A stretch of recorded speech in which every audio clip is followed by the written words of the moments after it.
ಒಂದು ಹೊಸ ಉದ್ಯೋಗ ಮಾಹಿತಿ ಬಂದಿದೆ. ಡಿಸಿಸಿ ಬ್ಯಾಂಕ್ನಲ್ಲಿ ಹೊಸ ನೇಮಕಾತಿ ಆರಂಭವಾಗಿದೆ. ಜಿಲ್ಲಾ ಕೇಂದ್ರ ಸಹಕಾರಿ ಬ್ಯಾಂಕ್ ನೇಮಕದಲ್ಲಿ ನೇಮಕಾತಿ ಆರಂಭವಾಗಿದೆ. SLC ಮತ್ತು ಯಾವುದೇ ಡಿಗ್ರಿ ಪಾಸ್ ಅವರಿಗೆ ಅರ್ಜಿಯನ್ನು ಸಲ್ಲಿಸಬಹುದಾಗಿದೆ. ಇಲ್ಲಿ 70 ಖಾಲಿ ಹುದ್ದೆಗಳು ಇರತಕ್ಕಂಥ ಒಂದು ಉದ್ಯೋಗ ಆಗಿದೆ. ವೇತನ 37,000ದಿಂದ 1,00,000ವರೆಗೆ ಸ್ಯಾಲರಿ ಇರತಕ್ಕಂಥ ಉದ್ಯೋಗ ಆಗಿದೆ. ಇವಾಗ ಆನ್ಲೈನ್ ಮೂಲಕ ಅರ್ಜಿ ಸಲ್ಲಿಕೆ ಆರಂಭವಾಗಿದೆ. ನಮಗೆ ಈ ವಿಡಿಯೋದಲ್ಲಿ ಈ ಉದ್ಯೋಗ ಬಗ್ಗೆ ಸಂಪೂರ್ಣ ಮಾಹಿತಿ ಹೇಳ್ತೀನಿ. ವಿಡಿಯೋನ ಎಲ್ಲೂ ಸ್ಕಿಪ್ ಮಾಡದೆ ಕೊನೆತನಕ ನೋಡಿ. ಹಾಗೆ ಮಾಹಿತಿ ಇಷ್ಟ ಆದರೆ ಲೈಕ್ ಮಾಡಿ ಮತ್ತು ಶೇರ್ ಮಾಡಿ, ನಿಮ್ಮ ಅನಿಸಿಕೆಯನ್ನು ಕಮೆಂಟ್ ಮಾಡಿ. ಹೊಸಬರು ಯಾರು ನಮ್ಮ ಚಾನಲ್ ನೋಡ್ತಾ ಇದ್ದೀರಾ ಅವ್ರು ನಮ್ಮ ಚಾನಲ್ ಸಬ್ಸ್ಕ್ರೈಬ್ ಮಾಡ್ಕೊಳ್ಳಿ. ಹಾಗೆ ಪಕ್ಕದಲ್ಲಿರ್ತಕ್ಕಂಥ ಬೆಲ್ ಐಕಾನ್ ಆನ್ ಮಾಡ್ಕೊಂಡ್ರೆ ನಾವು ಅಪ್ಲೋಡ್ ಮಾಡೋ ಪ್ರತಿಯೊಂದು ವಿಡಿಯೋ ತಮಗೆ ನೋಟಿಫಿಕೇಶನ್ ಬರ್ತವೆ. ಹೊಸ ಮಾಹಿತಿ ಕೂಡ ದೊರೆತಿದೆ. ಓಕೆ ಫ್ರೆಂಡ್ಸ್, ಮಾಹಿತಿ ನೋಡೋಣ. ನೋಡಿ ಫ್ರೆಂಡ್ಸ್, ಇದು DCC ಬ್ಯಾಂಕ್ ನೇಮಕಾತಿ ಆಗಿದೆ. ರಾಯಚೂರು DCC ಬ್ಯಾಂಕ್ ನೇಮಕಾತಿ ಆಗಿದೆ. ರಾಯಚೂರು, ಕೊಪ್ಪಳ ಮತ್ತು ಜಿಲ್ಲಾ ಕೇಂದ್ರ ಸಹಕಾರ ಬ್ಯಾಂಕ್ ನೇಮಕಾತಿ ಇರತಕ್ಕಂಥ ಹುದ್ದೆಗಳಾಗಿವೆ. ಇಲ್ಲಿ ಹುದ್ದೆ ಯಾವ ಕಲಿವೆ ಅಂದ್ರೆ ಶಾಖಾ ವ್ಯವಸ್ಥಾಪಕರು, ಸಹಾಯಕರು ಮತ್ತು ಅಟೆಂಡರ್ ಹುದ್ದೆ ಕಲಿವೆ. ಈ ಹುದ್ದೆಗಳಿಗೆ ಅಭ್ಯರ್ಥಿಗಳು ರಾಯಚೂರು ಮತ್ತು ಕೊಪ್ಪಳ ಜಿಲ್ಲೆ ಕೆಲಸ ಮಾಡಬಹುದು ಕೊಟ್ಟಿದ್ದಾರೆ. ಒಟ್ಟು ಇಲ್ಲಿ ಕಲಿಯಿರ್ತಕ್ಕಂಥ ಹುದ್ದೆಗಳು ಇಲ್ಲಿ ಒಟ್ಟು ಕಲಿಯಿರ್ತಕ್ಕಂಥ ಹುದ್ದೆ 70 ಹುದ್ದೆ ಕಲಿವೆ. ಶಾಖಾ ವ್ಯವಸ್ಥಾಪಕರು ಗ್ರೇಡ್ 1ರಲ್ಲಿ 4 ಹುದ್ದೆ ಕಲಿವೆ. ಕಲ್ಯಾಣ ಕನ್ನಡದಲ್ಲಿ 11 ಹುದ್ದೆ ಕಲಿವೆ. ಆಮೇಲೆ RPC 4 ಹುದ್ದೆ ಕಲಿವೆ. ಶಾಖಾ ವ್ಯವಸ್ಥಾಪಕರು ಸಹಾಯಕ ಗ್ರೇಡದಲ್ಲಿ 11 ಹುದ್ದೆ ಮತ್ತು 34 ಹುದ್ದೆ ಕಲಿವೆ. ಅಟೆಂಡ್ ಹುದ್ದೆಯಲ್ಲಿ ಒಟ್ಟು 10 ಹುದ್ದೆ ಕಲಿವೆ. RPCಯಲ್ಲಿ 2, ಕಲ್ಯಾಣ ಕನ್ನಡದಲ್ಲಿ 8 ಹುದ್ದೆ ಕಲಿವೆ. ಶಾಖಾ ವ್ಯವಸ್ಥಾಪಕರ ಹುದ್ದೆಗೆ ಯಾವುದೇ ಪದವಿ ಪಾಸ್ ಅವರು ಅಪ್ಲೈ ಮಾಡಬಹುದು. ಇನ್ನು ಸಹಾಯಕ ಗ್ರೇಡ್ ಹುದ್ದೆಗಳಿಗೆ ಇವರು ಕೂಡ ಯಾವುದೇ ಪದವಿ ಪಾಸ್ ಅವರು ಅಪ್ಲೈ ಮಾಡಬಹುದಾಗಿದೆ. ಇನ್ನು ಅಟೆಂಡರ್ ಹುದ್ದೆಗಳಿಗೆ SLC ಪಾಸ್ ಅವರು ಅಪ್ಲೈ ಮಾಡಬಹುದಾಗಿದೆ ಆನ್ಲೈನ್ ಮೂಲಕ. ವಯೋಮಿತಿ ಬಂದ್ಬಿಟ್ಟು 18ರಿಂದ 41 ವರ್ಷ ಒಳಗಿರ್ತಕ್ಕಂಥವ್ರು ಅರ್ಜಿಯನ್ನು ಸಲ್ಲಿಸಬಹುದಾಗಿದೆ. ಅದನ್ನ PDF ಆಮೇಲೆ ಇರ್ತೀನಿ ಅಂತ.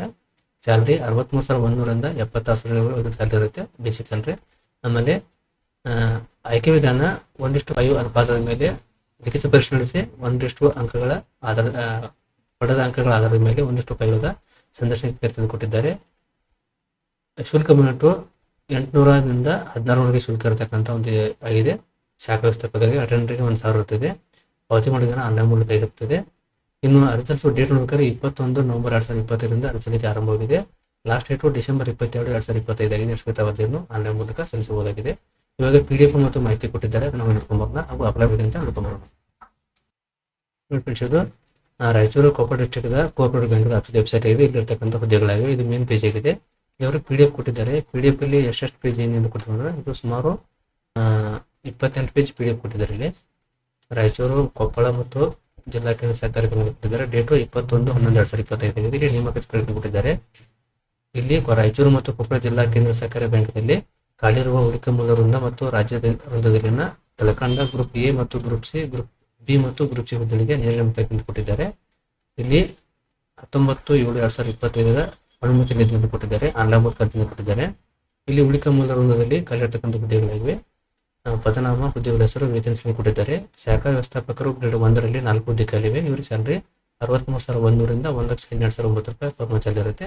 ಅದೇ ರೀತಿ ಸಹಾಯಕ ಗ್ರೇಡ್ 1ರಲ್ಲಿ 11 ಹುದ್ದೆ ಖಾಲಿವೆ. 44,425ರಿಂದ 83,000 ಸ್ಯಾಲರಿ ಇರತಕ್ಕಂಥ ಉದ್ಯೋಗ ಆಗಿದೆ. ಇನ್ನು ಅಟೆಂಡರ್ ಹುದ್ದೆಗಳಿಗೆ ಒಟ್ಟು 2 ಹುದ್ದೆ ಖಾಲಿವೆ. ಇಲ್ಲಿ ಇವರಿಗೆ 37,500ರಿಂದ 76,100 ಸ್ಯಾಲರಿ ಇರುತ್ತೆ. ಅರ್ಜಿ ಸಲ್ಲಿಸುವ ದಿನಾಂಕ 21/11/2025ರಿಂದ 22/12/2025 ಸಂಜೆ 5:30 ಆಗಿರ್ತದೆ.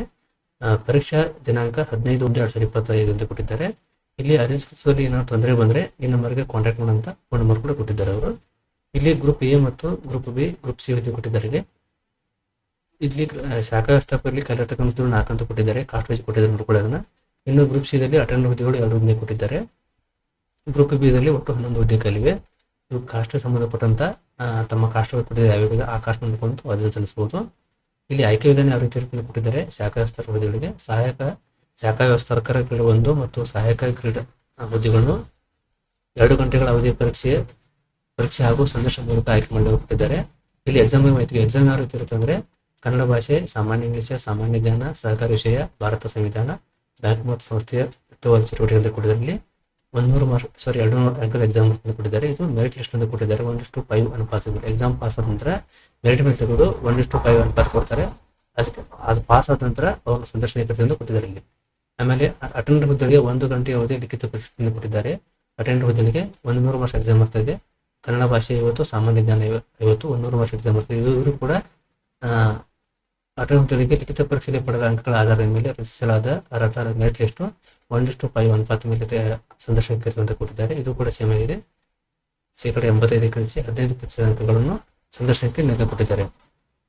ಇನ್ನು ಅರ್ಜಿ ಶುಲ್ಕ ಮತ್ತು ಪಾವತಿ ವಿಧಾನ ಕೊಟ್ಟಿದ್ದಾರೆ. ಅದೇ ರೀತಿ 500, 1,000 ಈ ರೀತಿ ಪೇಮೆಂಟ್ ಇರುತ್ತೆ. ಆನ್ಲೈನ್ ಮೂಲಕ ಮಾಡಬಹುದು, ಪೇಮೆಂಟ್ ಮಾಡಿ ಸಲ್ಲಿಸಬಹುದು. ಇಲ್ಲಿ ಮೀಸಲಾತಿ ಕೊಟ್ಟಿದ್ದರೆ ತಮ್ಮದು ಯಾವ ಕಾಸ್ಟ್ ಇದೆ ಅರ್ಜಿ ಸಲ್ಲಿಸಬೇಕಾದ್ರೆ ಅದನ್ನು ಕಾಸ್ಟ್ ನೋಡ್ಕೊಂಡು ಅಪ್ಲೈ ಮಾಡಬೇಕಾಗುತ್ತೆ. ಪರಿಶಿಷ್ಟ ಜಾತಿ, ಪರಿಶಿಷ್ಟ ಪಂಗಡ, ಪ್ರವರ್ಗ 1, ಪ್ರವರ್ಗ 2A, 2B, 3A, 3B ಸಾಮಾನ್ಯವರಿಗೆ 18ರಿಂದ 40, 38, 35 ಈ ರೀತಿ ವಯೋಮಿತಿ ಇರ್ತೈತಿ. ಇಲ್ಲಿ ಸರ್ಟಿಫಿಕೇಟ್ ಕೊಟ್ಟಿದ್ದಾರೆ 3 ವರ್ಷ ಈ ರೀತಿ ಅಂತ, ಈ ರೀತಿ ಸರ್ಟಿಫಿಕೇಟ್ ಕೊಟ್ಟಿರ್ತಾರೆ. ನಿಮ್ಮದು ಯಾವ ಕಾಸ್ಟ್ ಇದೆ ನೋಡ್ಕೊಂಡು ಅಪ್ಲೈ ಮಾಡೋದು. ಇನ್ನು ಕೆಳಕಂಡ ಹುದ್ದೆಗಳಿಗೆ ಅಭ್ಯರ್ಥಿ ಹೆಚ್ಚುವರಿ ಕೆಳಗಿನಂತೆ ವಯೋಮಿತಿ ಇಲ್ಲಿ ಕೂಡ ಸರ್ಟಿಫಿಕೇಟ್ ಕೊಟ್ಟಿದ್ದಾರೆ. ಅವ್ರು ಯಾರಿಗೆ ಅಂದರೆ ಮಾಜಿ ಸೈನಿಕರಿಗೆ, NCC ಕೆಡೆಟ್ ಅವರಿಗೆ, ವಿಧಿವೀರರಿಗೆ, ಅಂಗವಿಕಲರಿಗೆ 10 ವರ್ಷ ಸರ್ಟಿಫಿಕೇಟ್ ಅಂತ ಕೊಟ್ಟಿದ್ದಾರೆ. ಅದು ನಾವು ಓದ್ಕೋಬಹುದಲ್ಲವನು. ಇನ್ನು ಹುದ್ದೆ ಹೆಸರು ಇಲ್ಲಿ ವಿರತ ವಿದ್ಯಾರ್ಥಿ ಕೊಟ್ಟಿದ್ದಾರೆ. ಶಾಖಾ ವ್ಯವಸ್ಥಾಪಕರು, ಸಹಾಯಕರು ಮತ್ತು ಅಟೆಂಡರ್ಗಳಿಗೆ ಶಾಖಾ ವ್ಯವಸ್ಥಾಪಕ ಹುದ್ದೆಗಳು ಅಪ್ಲೈ ಮಾಡಬೇಕಾದ್ರೆ ಭಾರತದ ಕಾನೂನಿನಲ್ಲಿ ಸ್ಥಾಪನೆಯಾದ ವಿಶ್ವದ ಯಾವುದೇ ಪದವಿಯಲ್ಲಿ ಯಾವುದೇ ಡಿಗ್ರಿ ಪಾಸರ್ ಅಪ್ಲೈ ಮಾಡಬಹುದು. ಜೊತೆಗೆ ಕಂಪ್ಯೂಟರ್ ಜ್ಞಾನ ಹೊಂದಿರಬೇಕಂತ ಕೊಟ್ಟಿದ್ದಾರೆ. ಕನ್ನಡವನ್ನು ಓದುವ ಮತ್ತು ಬರೆಯುವ ಸಾಮರ್ಥ್ಯ ಹೊಂದಿರಬೇಕಂತ ಕೊಟ್ಟಿದ್ದಾರೆ. ಅದೇ ರೀತಿ ಮಾತನಾಡಲು ಬರಬೇಕಂತ ಕೊಟ್ಟಿದ್ದಾರೆ. ಇದು ಸಹಾಯಕ ಶಾಖಾ ವ್ಯವಸ್ಥಾಪಕ ಹುದ್ದೆಗಳಿಗೆ. ಇನ್ನು ಸಹಾಯಕ ಗ್ರೇಡ್ ಹುದ್ದೆಗಳಿಗೆ ಇವರು ಕೂಡ ಯಾವುದೇ ವಿಷಯದಲ್ಲಿ ಪದವಿಯಿಂದ ಪಾಸರ್ ಅಪ್ಲೈ ಮಾಡಬಹುದು. ಕಂಪ್ಯೂಟರ್ ಜ್ಞಾನ ಹೊಂದಿರಬೇಕಂತ ಕೊಟ್ಟಿದ್ದಾರೆ. ಜೊತೆಗೆ ಕನ್ನಡ ಓದುವ ಮತ್ತು ಬರೆಯುವ ಮತ್ತು ಮಾತನಾಡುವ ಸಾಮರ್ಥ್ಯ ಇರಬೇಕಂತ ಕೊಟ್ಟಿದ್ದಾರೆ. ಇನ್ನು ಅಟೆಂಡರ್ ಹುದ್ದೆಗಳಿಗೆ SSLC ಪಾಸ್ ಆಗಿದ್ರೆ ಸಾಕು, ಕನ್ನಡ ಓದಲು ಮತ್ತು ಬರೆಯಲು ಬಂದರೆ ಸಾಕಂತ ಕೊಟ್ಟಿದ್ದಾರೆ. ಅವರು ಕೂಡ ಅಪ್ಲೈ ಮಾಡಬಹುದಾಗಿದೆ. ಇಲ್ಲಿ ನೇಮಕಾತಿಯ ಅಧಿಕಾರವು ಅಧಿಸೂಚನೆಯ ಹುದ್ದೆಗಳ ಮೀಸಲಾತಿ ಸಂಬಂಧ ಕೊಟ್ಟಿದ್ದಾರೆ. ಯಾವ ರೀತಿ ಮೀಸಲಾತಿ ಕೊಟ್ಟಿದ್ದಾರೆ, ಕಾಸ್ಟ್ ಕೊಟ್ಟಿದ್ದಾರೆ ನೋಡ್ಕೊಳ್ಳೋದನ್ನ. ಇಲ್ಲಿ ಸಾಮಾನ್ಯ ಸೂಚನೆ ಕೊಟ್ಟಿದ್ದು ಅಪ್ಲೈ ಮಾಡೋಕ್ಕಿಂತ ಮುಂಚೆ ಎಲ್ಲ ಓದ್ಕೊಳ್ಳಿ. ವಿಡಿಯೋ ತುಂಬ ಅಂತ ಹೇಳೋದಕ್ಕೆ ಎಲ್ಲ ಓದ್ಕೊಳ್ಳಿ. ಸುಮಾರು 23 ಪಾಯಿಂಟ್ ಇವೆ. ನೇಮಕಾತಿಯ ಅರ್ಹತೆ ಕೊಟ್ಟಿದ್ದಾರೆ, ಅನರ್ಹತೆ ಕೊಟ್ಟಿದ್ದಾರೆ.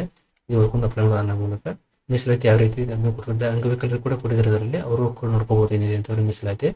ಕನ್ನಡ ಮಾಧ್ಯಮ, ಗ್ರಾಮೀಣ ಎಲ್ಲರೂ ಕೊಟ್ಟಿದ್ದಾರೆ. ಈ ರೀತಿ ಓದ್ಕೊಂಡು ಅರ್ಜಿಯನ್ನು ಸಲ್ಲಿಸಬಹುದು ಆನ್ಲೈನ್ ಮೂಲಕ. ಇಲ್ಲಿ ಕೆಲವೊಂದು ಅನುಬಂಧ ಕೊಟ್ಟಿದ್ದಾರೆ. ಆ ಕಾಸ್ಟ್ ಸಂಬಂಧಪಟ್ಟಂತೆ ಇದು ಫಾರ್ಮ್ ಯೂಸ್ ಆಗ್ತವೆ. ಅಪ್ಲೈ ಪ್ರಿಂಟ್ ತಗೊಂಡಿದ್ದನ್ನ ಯೂಸ್ ಮಾಡ್ಕೋಬಹುದು. ಎಷ್ಟು ಇನ್ಫಾರ್ಮೇಶನ್ ಆಗಿದೆ PDF ಅಲ್ಲಿ. ಇನ್ನು ಅರ್ಜಿಯನ್ನು ಹೇಗೆ ಸಲ್ಲಿಸಬೇಕಾದ್ರೆ ಇದು ಅಪ್ಲೈ ಮಾಡೋ ಲಿಂಕ್ ಆಗಿದೆ. ರಾಯಚೂರು, ಕೊಪ್ಪಳ ಡಿಸ್ಟ್ರಿಕ್ಟ್ ಅಂತ ಕೊಟ್ಟಿದ್ದಾರೆ. ಹೋಮ್ ಬರ್ಕೊಡಿ. ಇಲ್ಲಿ ನಾನ್ HK region, HK region Hyderabad Karnataka. ನಾನು ಯಾವುದಕ್ಕೆ ಅಪ್ಲೈ ಮಾಡ್ತಾರೆ ಅದು ಇಲ್ಲಿ ಕ್ಲಿಕ್ ಮಾಡಿ PDF ಓಪನ್ ಆಗುತ್ತೆ. ಇದು 2 PDF ಬೇರೆ ಬೇರೆ ಇವೆ. ಈಗ ನಾನು ಹೇಳ್ತಾ ಇರೋದು RPS ಹೇಳಿದ್ದೀನಿ, ನಾನ್ HK ಹೇಳಿದ್ದೀನಿ. HK ಕೂಡ ನೋಡ್ಕೊಂಡು ಅಪ್ಲೈ ಮಾಡ್ಬೋದು. ಇಲ್ಲಿ ಬ್ರಾಂಚ್ ಮ್ಯಾನೇಜರ್ ಒಂದು 15 ಹುದ್ದೆ ಕೊಟ್ಟಿದ್ದಾರೆ. ಡಿಗ್ರಿ ಇರಬೇಕು. 21ರಿಂದ 22, 12 ಲಾಸ್ಟ್ ಆಗಿದೆ. ಇಲ್ಲಿ ಅಪ್ಲೈ ಮಾಡಿ ಇಲ್ಲಿ ಅಪ್ಲಿಕೇಶನ್ ಫಾರ್ಮ್ ಓಪನ್ ಆಗುತ್ತೆ. ಮತ್ತೆ ಅಸಿಸ್ಟೆಂಟ್ ಗ್ರೇಡ್ ಕೂಡ ಇದು ಸೇಮ್ ಡಾಟಾ ಇದೆ. ಅಟೆಂಡರ್ ಹುದ್ದೆಗಳಿಗೆ 10 ಪೋಸ್ಟ್ಗಳಿವೆ. SLC ಅಂತ ಕೊಟ್ಟರೆ ಇಲ್ಲಿ ಅಪ್ಲೈ ಅಂತ ಕೊಟ್ಟರೆ ಇಲ್ಲಿ ಅಪ್ಲೈ ಅಂತ ಕ್ಲಿಕ್ ಮಾಡಿದಾಗ ಈ ರೀತಿ ಪೇಜ್ ಬರುತ್ತೆ. ಸೊ ಕ್ಲಿಕ್ ಮಾಡಿ ಈ ರೀತಿ ಪೇಜ್ ಬರುತ್ತೆ. ನೋಡ್ಕೋದು ರಿಜಿಸ್ಟರ್ ನಂಬರು ಈ ರೀತಿ ಕಳಿಸ್ತಿದೆ. ನೀವು ರಿಜಿಸ್ಟರ್ ಮಾಡಿಲ್ಲ ಅಂದರೆ ಮತ್ತೆ ಬ್ಯಾಕ್ ಹೋಗೋಕ್ಕಾಗುತ್ತೆ. ಇಲ್ಲಿ ಲಾಗಿನ್ ಅಂತ ಕಾಣ್ತಿದ್ದಿಲ್ಲ, ಆಲ್ರೆಡಿ ಅಪ್ಲೋಡ್ ಅಂತ ಕೊಟ್ಟಿದ್ದಾರೆ. ಸಾರಿ, ಲಾಗಿನ್ ಅಂತ ಈ ರೀತಿ ಬರುತ್ತೆ ಪೇಜ್. ಅದು ನೋಡಿ, ಇಲ್ಲಿ ನಿಮ್ಮ ಫೋನ್ ನಂಬರು, ಇಮೇಲ್ ಐಡಿ ಹಾಕಿ ರಿಜಿಸ್ಟರ್ ಮಾಡ್ಕೋಬೇಕಾಗುತ್ತೆ. ನಿಮ್ಮ ಫೋನ್ ನಂಬರ್, ಇಮೇಲ್ ಹಾಕಿ ರಿಜಿಸ್ಟರ್ ಮಾಡಿರ್ತಾರೆ. ಅದೊಂದು ನಂಬರ್ ಹೋಗುತ್ತೆ. ನಂಬರ್ ಹೋದ ನಂತರ ಮತ್ತೆ ಒಳ್ಳೆ ಬ್ಯಾಕ್ ಬಂದಿಲ್ಲ ನಿಮ್ಮ ಯೂಸರ್ ಐಡಿ ಬಂದಿರುತ್ತೆ. ಈ ನಂಬರ್ ಇದೆ ನೋಡಿ, ಈ ರೀತಿ ಬರುತ್ತೆ. ನಿಮ್ಮ ರಿಜಿಸ್ಟರ್ ನಂಬರ್ಗೆ ಫೋನ್ ನಂಬರ್ ಹಾಕ್ಬೋದು.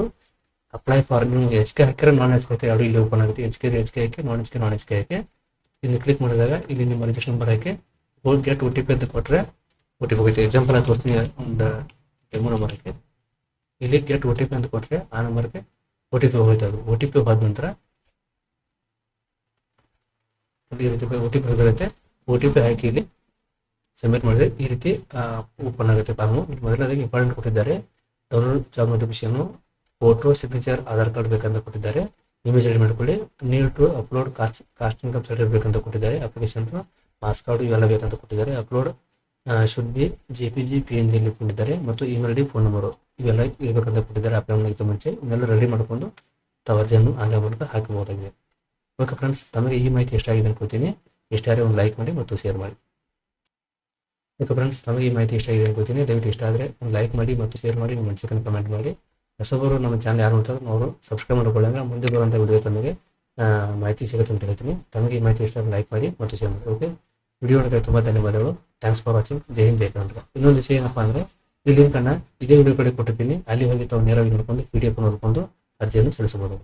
Thanks for watching.